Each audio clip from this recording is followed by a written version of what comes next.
welcome back to my channel. Kali ini kita review lagi guys. Dan aku mau review di Emotional Power. Ini bukunya agak mungil ya, tapi lumayan tebal isinya. Di Emotional Power ini lebih membahas kepada emosi. Buku ini mengungkap peran emosi dalam kehidupan, dari pengambilan keputusan hingga hubungan sosial ya.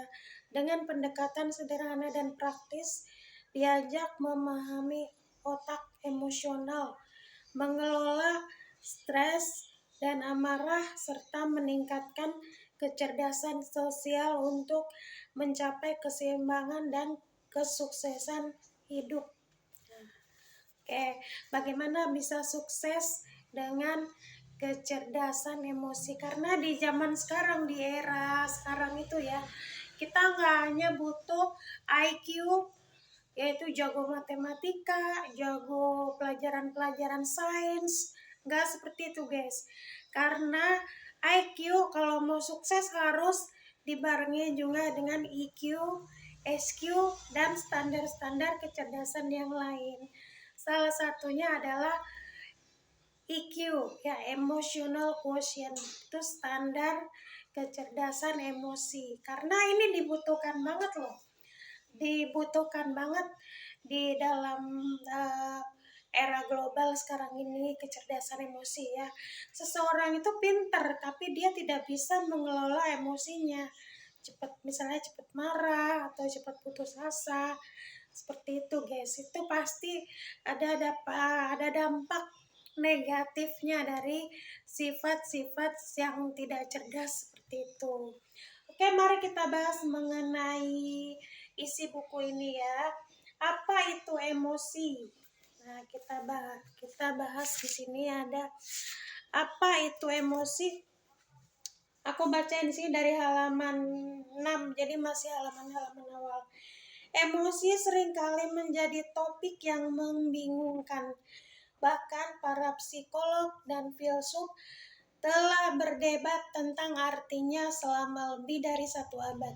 Dalam pengertian dasar, Oxford English Dictionary menggambarkan emosi sebagai segala bentuk gangguan atau agitasi pikiran, perasaan, dan gairah. Seperti itu. Secara lebih sederhana, emosi adalah perasaan yang kita alami, lengkap dengan pikiran, kondisi fisik, dan dorongan tertentu untuk bertindak. Ada banyak jenis emosi. Nah, jauh lebih banyak daripada kata-kata yang kita punya untuk menjelaskannya.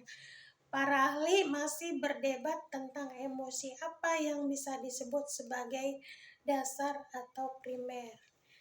Nah, beberapa teori menyebutkan keluarga emosi utama: marah, kemudian sedih, takut, kesenangan, cinta, terkejut, jijik, malu. Itu semua keluarga emosi. Dan masih banyak lagi emosi, itu keluarga emosi-emosi yang lain ya. Nah, kemudian di sini itu tadi tentang apa itu emosi. Oke. Lanjut, bagaimana otak berkembang? Otak manusia berkembang melalui proses panjang selama jutaan tahun. Dimulai dari bagian paling primitif, yaitu batang otak, yang mengatur fungsi dasar seperti pernapasan dan respon otomatis untuk bertahan hidup.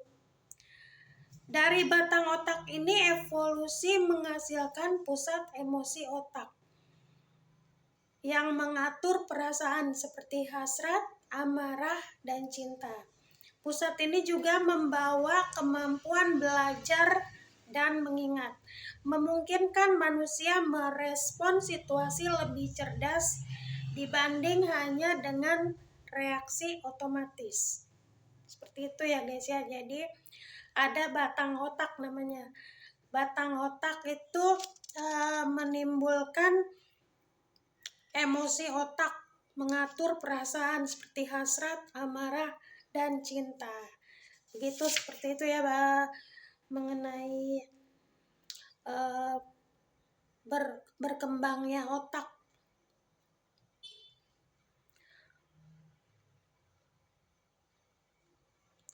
Jadi sekitar 100 juta tahun lalu neokorteks mulai berkembang. Jadi ada namanya organ neokorteks mulai berkembang di atas pusat emosi ini. Neokorteks menjadi sangat besar, memberikan kemampuan berpikir kompleks, perencanaan jangka panjang, dan kreativitas.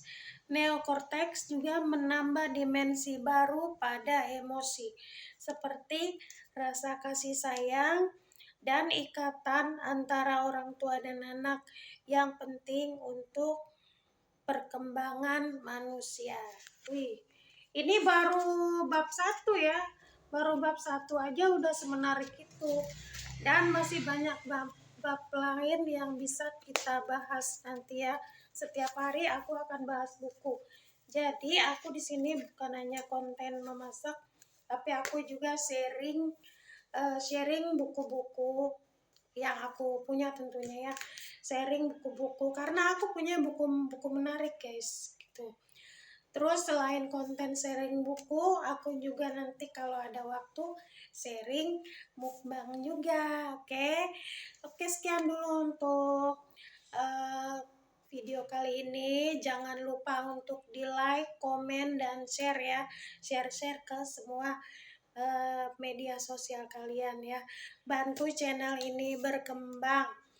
Dan sampai jumpa di video berikutnya. Assalamualaikum.